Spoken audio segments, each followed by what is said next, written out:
안녕하세요 여러분, 하루입니다.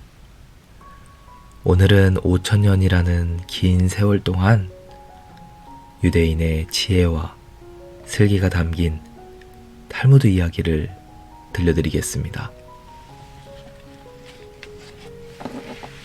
제목, 못생긴 그릇. 학식이 높고 총명한데 얼굴이 너무 못생긴 라삐가 있었다. 어느 날 라삐는 궁전에서 로마 황제의 딸인 공주를 만나게 되었다. 공주가 그의 얼굴을 보더니 대뜸 이렇게 말하였다.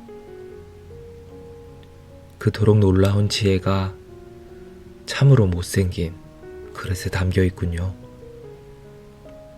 이 말을 들은 라삐가 공주에게 물었다.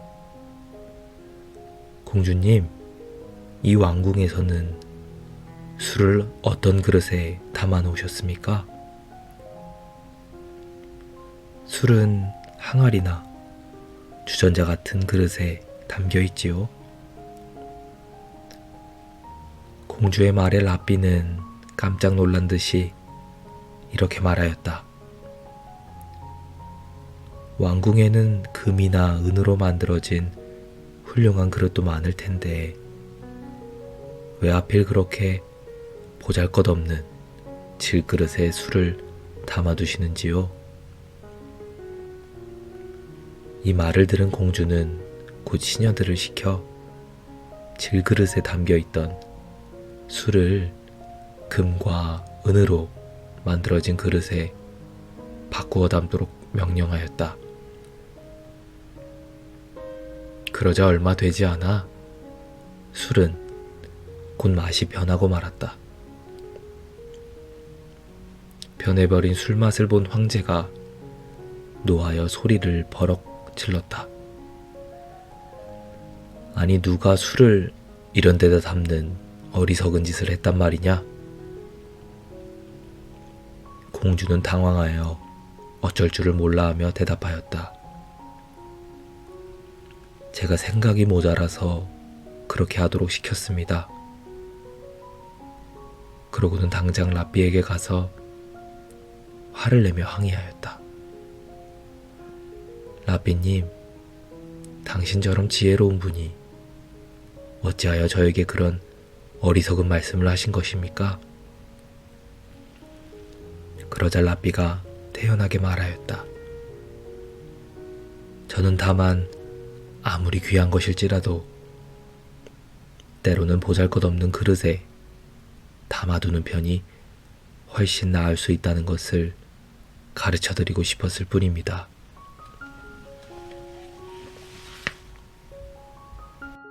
제목, 나무 심는 노인. 한 노인이 뜰에서 묘목을 심고 있었다. 지나가던 나그네가 그 모습을 보고 노인에게 물었다. 이 나무는 언제쯤 열매를 맺을까요? 글쎄요, 아마도 30년 후면 열리겠죠? 나그네가 이상하다는 듯이 다시 물었다.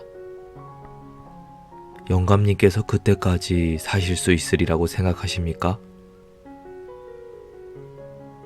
오래 살아도 그때까지는 살 수 없겠지요? 노인의 대답에 나그네는 이해할 수 없다는 듯이 고개를 갸웃거리며 물었다. 그렇다면 왜 열매를 보지도 못할 나무를 힘들게 심고 계시는 것입니까? 내가 어렸을 때 우리 과수원에 과일이 많이 달려 있었소. 내가 태어나기 훨씬 전에 내 아버님께서 나를 위해 그 나무들을 심어 놓으셨기 때문이지요. 나도 지금 아버님과 같은 일을 하고 있는 것 뿐이라오. 제목, 소경의 등불. 캄캄한 밤길을 한 나그네가 걷고 있었다. 잠시 후 맞은편에서 등불을 들고 걸어오는 사람이 보였다. 그런데 자세히 보니 그는 소경이었다. 이상하게 생각한 나그네가 소경에게 물었다. 당신은 앞을 보지 못하는 소경인데 왜 등불을 들고 다니는 것입니까? 그러자 소경이 대답하였다.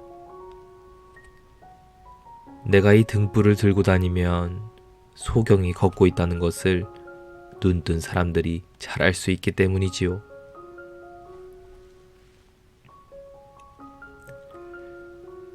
제목, 초대받지 않은 사람. 한 랍비가 마을의 중요한 문제를 의논하기 위해 6사람을 집으로 초대하였다. 그런데 모임이 예정된 날 랍비의 집에 모인 사람은 모두 7명이었다. 그중 한 사람은 분명히 랍비의 초대를 받지 않은 사람인데 그가 누구인지 도무지 알 수 없었다. 그래서 랍비가 말하였다. 여기 계신 분들 중에서 초대받지 않은 사람은 나가주시기 바랍니다.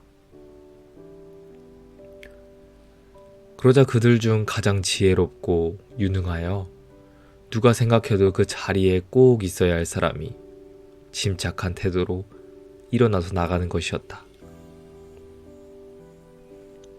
그는 초대받지 않았음에도 잘못 알고 온 사람이 부끄러움을 당하지 않도록 자신이 자진하여 나갔던 것이다. 제목, 새털 같은 수다. 수다쟁이의 허풍쟁이라는 별명을 가진 여인이 있었다. 그 정도가 너무 지나쳐서 견디다 못한 마을 사람들이 랍비에게 상담을 하게 되었다. 사람들은 그 여인의 수다와 허풍 때문에 당한 피해에 대해 이야기하였다. 그 여자는 개미를 보고도 황소를 보았다고 할 정도로 허풍을 떨고 다니지요. 그 여자는 내가 하루 종일 잠만 잔다고 헛소문을 내고 다닌답니다. 그 수다쟁이 여자는 나하고 만날 때에는 어머, 부인은 어쩌면 그렇게 곱지요? 라고 말하면서 다른 사람에게는 나이에 어울리지 않게 젊어지려고 멋을 부린다고 험담을 하고 다닙니다. 랍비는 사람들이 호소하는 말을 귀 기울여 들었다. 그리고 그들이 돌아가자 심부름꾼을 보내 그 수다쟁이 여인을 데려오게 하였다. 당신은 어째서 이웃 사람들에 대해 이러쿵 저러쿵 말을 만들어 소문을 내고 다니는 것입니까? 랍비의 질문에 그녀가 웃으며 대답하였다. 특별히 제가 말을 만들어내는 것은 아니에요. 실제보다 약간 과장해서 말하는 버릇이 있는 것뿐이죠. 다만 이야기를 좀 재미있게 하려고 그러는 거예요. 그러나 제가 말이 많은 것은 사실이에요. 랍비는 잠깐 생각을 하더니 커다란 자루를 가지고 왔다. 그리고 그 여인에게 이렇게 말하였다. 이 자루를 짊어지고 광장으로 가서 자루를 열고 이 속에 들어있는 것을 길바닥에 하나씩 늘어놓으면서 집으로 돌아가십시오. 그리고 집에 도착하면 다시 그것을 주워 담으면서 광장으로 가십시오. 여자가 받아든 자루는 가벼웠다. 광장에 도착해 자루를 열어보니 새털이 가득 들어있었다. 날씨는 맑게 갠 가을날이었고 미풍이 살랑살랑 불고 있었다. 그녀는 랍비가 시킨 대로 새털을 꺼내어 천천히 길가에 늘어놓으면서 집으로 돌아갔다. 그리고 집에 도착해서 텅 빈 자루를 들고 길을 되돌아가 좀 전에 늘어놓은 것을 주워 담으며 광장으로 가려고 하였다. 그러나 새털은 바람을 타고 여기저기로 날아다녔다. 그녀는 라삐에게로 돌아가 새털을 몇 개밖에 줍지 못하였다고 호소하였다. 그러자 라삐가 말하였다. 험담이라는 것은 그 자루 속에 든 새털과 같은 것입니다. 한 번 입에서 나오면 다시 주워 담기가 어렵습니다. 라삐의 현명한 기지로 여인은 두 번 다시 수다나 허풍을 떨지 않게 되었다. 제목 삼형제와 마법의 사과. 왕에게 하나뿐인 딸이 있었다. 그런데 그녀가 무서운 병에 걸려 사경을 헤매게 되었다. 영약을 먹지 않으면 살아날 가망이 없다는 의사의 진단이 내려졌다. 그러자 왕은 딸의 병을 낫게 하는 사람을 사위로 삼고 자기 다음 왕으로 세우겠다고 포고령을 내렸다. 왕궁에서 멀리 떨어진 변방에 삼형제가 살고 있었다. 아무리 먼 거리에 있는 것도 모두 볼 수 있는 망원경을 가진 형이 그 포고문을 우연히 보게 되었다. 공주를 불쌍히 여긴 삼형제는 어떻게 해서든 그녀의 병을 낫게 하자고 의논하였다. 둘째는 아무리 먼 거리도 순식간에 갈 수 있는 마법의 양탄자를 가지고 있었고, 셋째는 어떤 병이라도 낫는 마법의 사과를 가지고 있었다. 그들은 마법의 양탄자를 타고 왕궁에 도착하여 공주에게 마법의 사과를 먹였다. 그러자 공주의 병은 거짓말처럼 깨끗이 나았다. 모든 사람이 뛸 듯이 기뻐했고, 왕은 큰 잔치를 베풀고 왕위 계승자를 발표하기에 이르렀다. 그런데 난처한 일이 생겼다. 삼형제 중 누구를 사위로 삼아야 할지 결정하기가 쉽지 않았던 것이다. 첫째가 주장하였다. 내가 망원경으로 포고문을 보지 않았다면 우리가 여기에 올 수 없었을 것입니다. 그러자 둘째가 외쳤다. 내 마술의 양탄자가 아니었다면 이곳에 아직 도착하지도 못했을 것입니다. 그러자 이번에는 셋째가 나섰다. 내 사과가 아니었다면 공주님의 병은 고칠 수 없었을 것입니다. 당신이 그 왕이라면 셋 중 누구를 선택하겠는가? 왕은 셋째를 택하였다. 첫째의 망원경과 둘째의 양탄자는 그대로 남아있지만 셋째는 가지고 있던 사과를 주워버렸기 때문이다. 그는 공주의 병을 낫게 하기 위해 자기의 귀중한 것을 없애버린 것이다. 탈무드에는 누군가에게 무엇을 해줄 때에는 모든 것을 거기에 바치는 것이 가장 중요하다라고 씌어 있다. 제목 다이아몬드의 주인. 한 라삐가 나무꾼 생활을 하며 생계를 이어가고 있었다. 그는 산에서 나무를 해다가 먼 장터에 나가 그것을 팔았다. 장터에 오가는 시간을 단축시키고 그 시간에 공부를 할 생각으로 그는 짐을 운반할 당나귀 한 마리를 사가기로 하였다. 나무꾼 라삐는 장터에 사는 아라비닉에서 당나귀를 샀다. 그러자 그의 제자들이 라삐가 당나귀 때문에 빨리 다닐 수 있게 되었다고 기뻐하며 당나귀를 냇가로 끌고 가서 물로 씻어주었다. 그런데 그때 당나귀 목에 갈기에서 큰 다이아몬드 한 개가 떨어져 나왔다. 제자들은 라삐가 더 이상 가난한 나무꾼 생활을 하지 않아도 되고 공부는 물론 자기들을 가르칠 시간이 많아졌다고 생각하고 기뻐하였다. 그리고 라삐에게 다이아몬드를 전해주었다.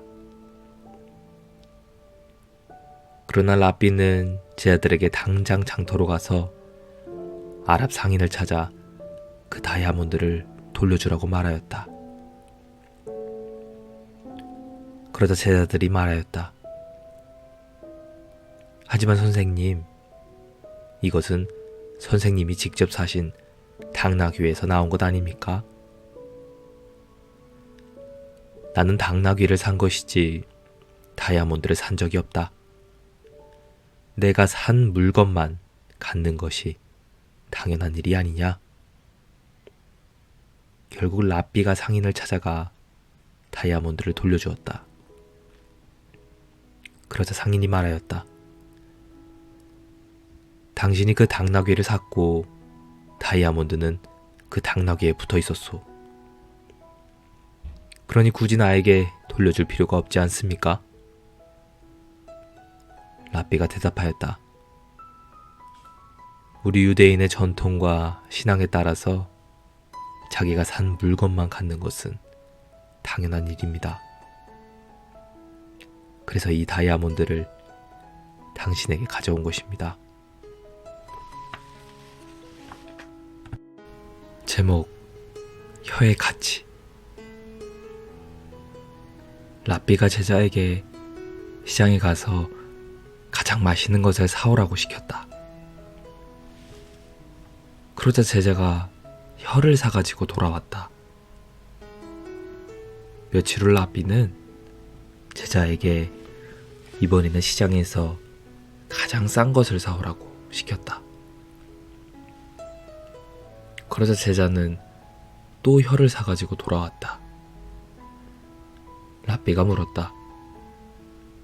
지난번에 가장 맛있는 것을 사오라고 했을 때도 혀를 사오더니 가장 싼 것을 사오라는데도 혀를 사온 이유가 무엇인가?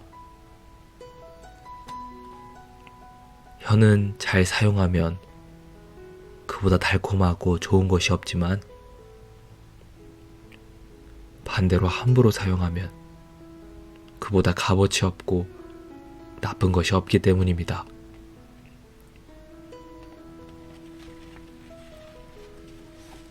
제목, 아버지의 유언. 예루살렘에서 멀리 떨어진 시골에 사는 한 유대인이 아들을 예루살렘에 있는 학교에 보냈다. 그런데 아들이 예루살렘에서 공부하는 중에 중병에 걸렸다. 그는 아들을 보지 못하고 죽게 될 것 같아 다음과 같은 유서를 썼다. 내 모든 재산을 내 노예에게 물려준다. 내 아들은 내 재산 중 단 한 가지만 그가 원하는 것으로 가질 수 있다.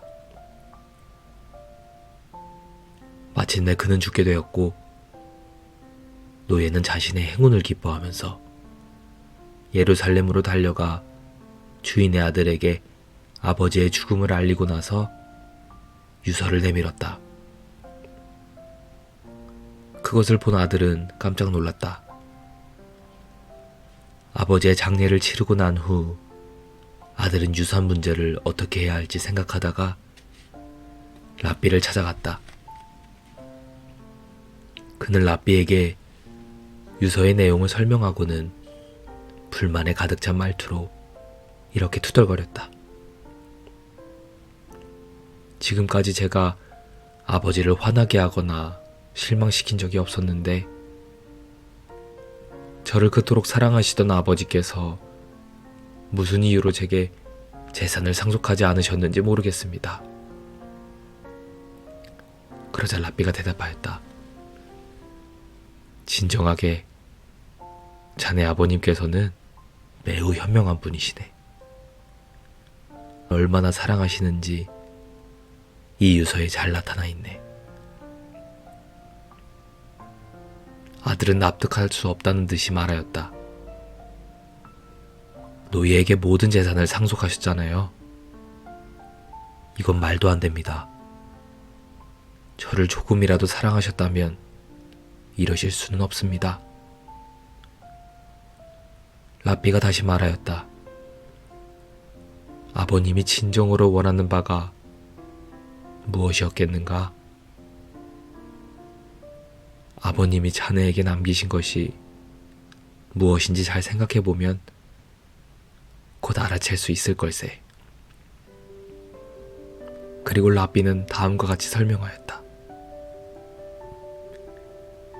자네 아버님은 자신이 죽고 나면 아들이 집에 없으니 노예가 재산을 모두 가지고 도망치거나 다 탕진해버리거나 아니면 자기가 죽었다는 사실조차도 아들에게 알리지 않을지도 모른다고 생각한 것이네. 그래서 모든 재산을 노예에게 상속한다는 유서를 남김으로써 노예가 기뻐하며 자네에게 달려가 아버지의 죽음을 알리고 재산도 소중하게 관리하게 하신 것이라네. 그것이 제게 무슨 소용이 있단 말입니까? 아들이 여전히 이해할 수 없다는 듯이 묻자 라삐가 웃으며 대답하였다. 노예의 모든 재산은 주인에게 속한다는 사실을 모르겠는가? 아버님이 유서에 단 한 가지는 자네가 원하는 것을 가질 수 있다고 쓰셨네. 그러니까 자네는 전 재산을 가진 노예를 선택하면 될 것이 아닌가? 자네 아버님의 애정과 현명함에 고개를 숙이지 않을 수 없네. 그때서야 비로소 아들은 아버지의 깊은 뜻을 깨닫고는 라삐의 말대로 한 다음 그 노예를 해방시켜 주었다. 제목 신이 맡긴 보석. 어느 라삐가 교회에서 설교를 하고 있는 중이었다. 그때 병에 걸린 그의 두 아들이 집에서 죽어가고 있었다. 끝내 아버지를 보지 못하고 두 아이가 죽자 그의 아내는 아이들의 시신을 흰 천으로 덮어놓고 남편을 기다렸다.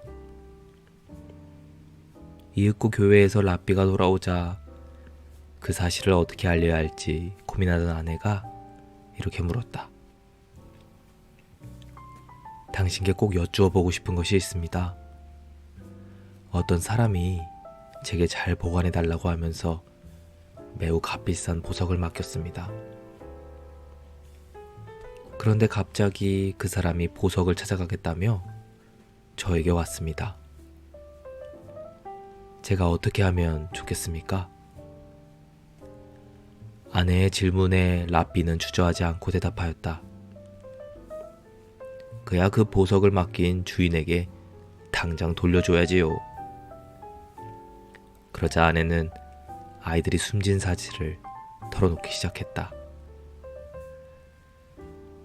사실은 신께서 우리에게 맡겨두셨던 2개의 값진 보석을 되찾아가셨습니다.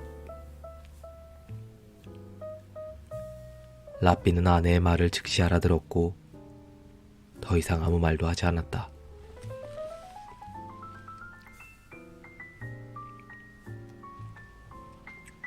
제목 유대인과 알렉산더의 정의. 알렉산더 대왕이 유대인들의 생활 관습과 정의에 대해 알고자 이스라엘을 방문 중이었다.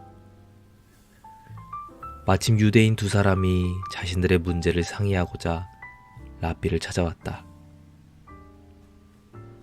둘 중 한 사람이 다른 사람에게 고물을 샀는데 그 속에서 많은 돈이 발견되었다는 것이다. 고물을 산 사람이 그것을 판 사람에게 말하였다. 나는 고물을 산 것이지 이 돈까지 산 것은 아닙니다. 그러니 이 돈은 마땅히 당신이 돌려받아야 합니다. 그러자 고물을 판 사람이 사양하며 주장하였다. 무슨 말씀이요? 나는 그 고물 전체를 당신에게 판 것이니 그 속에 무엇이 들어있든 그것은 모두 당신 것입니다. 랍비의 판결은 이러하였다. 당신에게는 딸이 있고 또 당신에게는 아들이 있지 않습니까? 그 두 사람을 결혼시켜 그들에게 그 돈을 주는 것이 합당한 일이라 생각됩니다. 그러고 나서 랍비가 알렉산더 대왕에게 이 문제에 대해 의견을 물었다.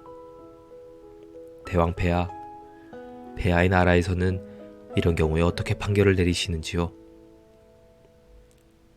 알렉산더 대왕의 답변은 간결하였다. 우리나라에서는 이런 경우 두 놈을 모두 죽이고 그 돈을 내가 갖지요. 그것이 내가 생각하는 정의로운 조치요. 제목 보트의 구멍. 어떤 남자에게 작은 보트가 하나 있었다. 그는 해마다 여름이 되면 가족과 함께 그 보트를 타고 호수에 나가 낚시를 즐겼다. 여름이 끝나자 그는 배를 보관해 두려고 보트로 끌어올리다가 배 밑에 작은 구멍이 하나 뚫려 있는 것을 발견하였다. 아주 작은 구멍이었기 때문에 다음에 봄에 다시 보트를 사용하려 할 때 수리하면 될 것이라고 생각하고는 그대로 두었다. 그리고 페인트 공을 시켜 보트에 페인트만 새로 칠해두었다. 이듬해 봄은 유난히 일찍 찾아왔다. 그의 두 아들은 어서 보트를 타고 호수로 나가고 싶어 하였다. 그는 보트에 구멍이 뚫렸다는 것을 까맣게 잊어버리고 아이들에게 타라고 승낙하였다. 아이들이 보트를 타고 나간 뒤 2시간이 지나서야 그는 그 배에 구멍이 뚫려 있었다는 사실을 번개처럼 떠올렸다. 그의 아들들은 아직 수영에 익숙하지 못했던 것이다. 그는 누구에게라도 구원을 요청할 생각으로 급히 호수로 달려나갔다. 그런데 그때 두 아이가 배를 끌고 돌아오는 것이 보였다. 그는 아이들이 무사하다는 것에 우선 안도의 숨을 돌린 다음 배 밑을 조사해 보았다. 그런데 배 밑에 뚫려 있던 구멍이 이미 막혀 있는 것이 아닌가? 그는 페인트 공이 배에 페인트를 칠하면서 고쳐준 것임을 깨닫고 선물을 사들고 그에게 인사를 하러 갔다. 제가 배에 칠을 했을 때 대금을 지불해 주셨는데 또 왜 이런 선물을 주시는 것입니까? 그가 대답하였다.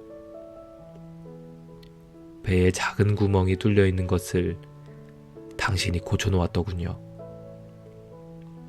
나는 배를 사용하기 전에 고치려고 생각하고 있었는데 그만 깜빡 잊고 말았습니다.